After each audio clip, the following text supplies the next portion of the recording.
Muchas gracias, señor presidente. Efectivamente, en el marco de mi entonces calidad de diputado, junto a diputados Jorge Burgos, Enrique Jaramillo, Matías Walker y muchos otros, presentamos esta moción parlamentaria.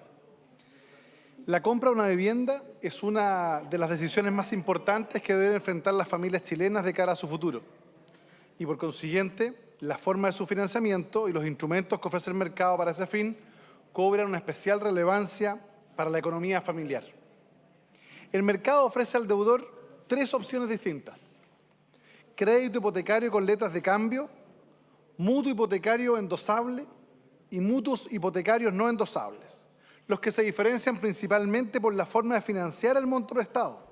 ya sea con recursos propios o con recursos externos mediante la cesión del crédito o endoso.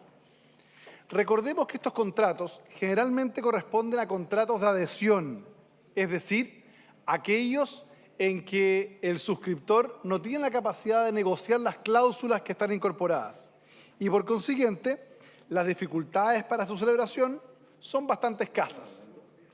Cuando se suscribe un contrato de mutuo con hipoteca, los gastos actuariales devienen por imposición de una cláusula del contrato de adhesión, que por lo general son de cargo del deudor, cifra que incluye, entre otros conceptos, honorarios de abogados, impuestos al mutuo, timbre y estampillas, pago del arancel de la notaría y el conservador de bienes raíces. Recordemos que por mandato del artículo 2409 del Código Civil,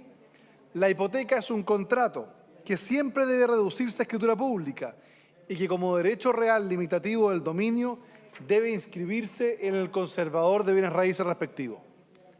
Para ilustrar a la honorable Sala del Senado, de acuerdo a cifras de la Superintendencia de Bancos e Instituciones Financieras, los gastos de alzamiento en promedio ascienden a la suma de 3 unidades de fomento, aproximadamente 74.000 pesos. Si pensamos que en bancos como el Banco Estado hay 1.500 alzamientos mensuales, serían unas 4.500 unidades de fomento que se ahorra este banco y que traspasa a los deudores, que jurídicamente ya no lo son, toda vez que han pagado su crédito hipotecario. Así las cosas. Las dificultades en el íter contractual se presentan en su fase postcontractual, esto es, una vez extinguida la obligación principal, pues el banco que otorgó el crédito carece de cualquier incentivo para efectuar el alzamiento de la hipoteca que grava el inmueble adquirido, obligando al deudor a requerir el referido alzamiento, sometiéndose enteramente a la voluntad del banco o institución financiera y a la eventualidad de tener que requerir a un tercero, y obviamente que importa costos, agravando la situación. De esta manera, y sin que exista una deuda pendiente, el bien raíz, objeto del contrato, continúa siendo gravado y fuera del comercio humano por la desidia del acreedor, del banco o institución financiera, en el cumplimiento de sus obligaciones postcontractuales y por el ordenamiento jurídico que así lo permite. Este proyecto de ley que presentamos en la Cámara de Diputados y que hoy día como senador me corresponde conocer en segundo trámite constitucional, busca establecer justamente un instrumento efectivo para que los acreedores de créditos hipotecarios que han pagado su crédito desplieguen un mínimo esfuerzo postcontractual en una industria que es muy rentable. Sepa esta honorable Sala que a marzo del año 2015,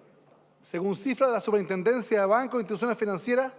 existen en nuestro país 1.484.965 créditos hipotecarios vigentes para la vivienda, por un valor total de 13.142.000 UEFs, de un universo de 5.570.115 garantías constituidas. Se incluyen deudores hipotecarios, warrants, cauciones de Corfo, FOGAPE, etc., que en su conjunto ascienden a 13.368.000 unidades de fomento. Por consiguiente, señor presidente, cuando hablamos del mercado del crédito y de las garantías que causaron las obligaciones, nos referimos a un mercado robusto y con buenas proyecciones hacia el futuro. En consecuencia, los argumentos de los agoreros del pesimismo que dicen que un proyecto como este que beneficia a los consumidores puede significar una afectación de la industria bancaria, permítame señalar que las cifras no los acompañan.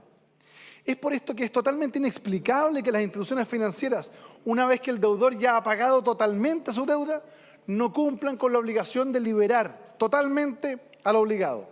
Máxime, cuando este último ha servido totalmente la deuda, sin retraso inclusive. En efecto, de acuerdo a cifras del CERNAC, entre los años 2013 y 2014 se presentaron 140 reclamos por no liberación de garantías otorgadas, porque su propiedad continúa siendo hipotecada aún habiendo pagado la deuda, que es el modo de extinguir las obligaciones por excelencia y definición. Estamos en presencia, señor presidente, de un proyecto que es parte de la agenda contra los abusos, que busca una aplicación práctica en beneficio de los consumidores, que explicita aún más algo que ya está hoy día y se desprende de la naturaleza de las normas del Código Civil, que regulan la extinción de las obligaciones. Si se paga el mutuo, la hipoteca deja de tener una obligación principal a la cual caucionar. Aún así, la banca se resiste a hacerlo de mutuo propio y, como en otras muchas oportunidades, lamentablemente, lo que debiera ser una norma de conducta ética mercantil debe hoy día estar sometida a la aprobación de este Senado para regular por ley. Este legislador debe regular por ley, establecer que se obligue que cualquier contratante de buena fe debiera ser por solo mandato de este principio básico que recorre todo el ítem del contrato y que se llama la buena fe contractual y que lamentablemente en este concepto la banca y la institución financiera no cumple. Este proyecto apunta a emparejar la cancha, que permite establecer y recordar que el pago impone consecuencias de derecho para el acreedor y que no solo basta por darse por satisfecho, sino que conlleva el deber de liberar a su deudor, lo que permite dar vida al viejo adagio del derecho civil que dice: lo accesorio sigue la suerte de lo principal y por consecuencia la deuda principal extinguida debe extinguir inmediatamente la deuda accesoria. Este proyecto de ley además tiene la virtud de permitir al deudor incluso la mantención del gravamen si va a contraer voluntariamente nuevas obligaciones con la entidad bancaria, situación que se produce mucho en las zonas agrícolas del país. El proyecto, sin duda alguna, puede ser objeto de pequeños ajustes, como los que ha señalado la Superintendencia de Bancos e Instituciones Financieras en su exposición en el seno de la Comisión de Economía del Senado, en cuanto a distinguir, por ejemplo, si el proyecto se va a referir exclusivamente a las garantías específicas o también vamos a abarcar las garantías generales. Si lo vamos a extender a otro tipo de garantías reales como la prenda para los bienes muebles o lo vamos a circunscribir exclusivamente a la garantía hipotecaria. Y también otro perfeccionamiento es que debemos precisar en el texto, en la discusión en particular, desde cuándo contaremos el plazo de 45 días para que el acreedor deba alzar la hipoteca. Con todo, señor presidente, creo que será en la discusión en particular el momento en que analicemos este proyecto en sus detalles y lo podamos perfeccionar. Este es un buen proyecto, es un proyecto inspirado en la práctica mercantil que va a beneficiar a más de 2 millones de deudores hipotecarios,